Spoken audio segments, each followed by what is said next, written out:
रणसंग्राम लोकसभेचा या विशेष कार्यक्रमामध्ये आपल्या सर्वांचं स्वागत आहे। आपल्यावर बोलण्यासाठी भारतीय जनता पार्टीचे उमेदवार खासदार संजय काका आहेत। आपण त्यांच्याशी बातचीत करूया। काका, मतदारसंघात फिरताय, काय प्रतिसाद आहे लोकांचा? प्रतिसाद अतिशय चांगला आहे। लोकांनी या दृष्टिकोनातून निश्चितपणाने ठरवलेला आहे। लोकांनी इलेक्शन हातामध्ये घेतली, विजय हा पक्का आहे। या ठिकाणी आपण पाहतोय की विकासाच्या कामावर न बोलता या ठिकाणी वैयक्तिक टीका टिप्पणी सुरू आहे, काय सांगाल? नाही, या जिल्ह्याला काही परंपरा आहे, ती राखण्याचं काम सगळ्यांचं आहे।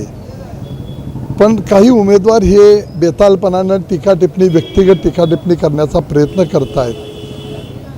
ती सांभाळावी आणि या जिल्ह्याची परंपरा राखावी, विकास कामावर बोलावं।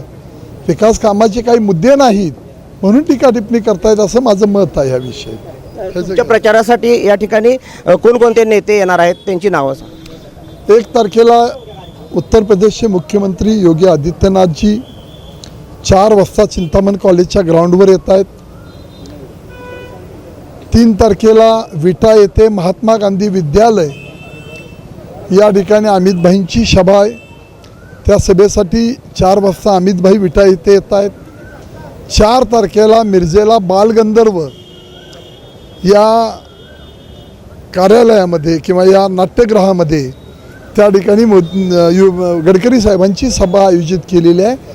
कॉलेज विद्यार्थी किंवा मुलांच्या दृष्टिकोनातून काम करणारे नवीन उद्योजक, काही वकील, डॉक्टर्स, असे समाज घटकातले काही प्रमुख मंडळी बोलवून 1000-1500 लोकांची एक ती विकसित भारत याबद्दलची संकल्पना मांडतायत। तुम्ही पत्रकार परिषदेमध्ये पण बोलला की नेमकं चित्र काय असेल, लीड किती असेल तुम्हाला? 2.5 लाखाच्या घरामध्ये ते लीड असेल। निश्चितपणाने त्याच्या आत लीड येणार नाही, हा विश्वास तुम्हाला या निमित्तानं मी देतो।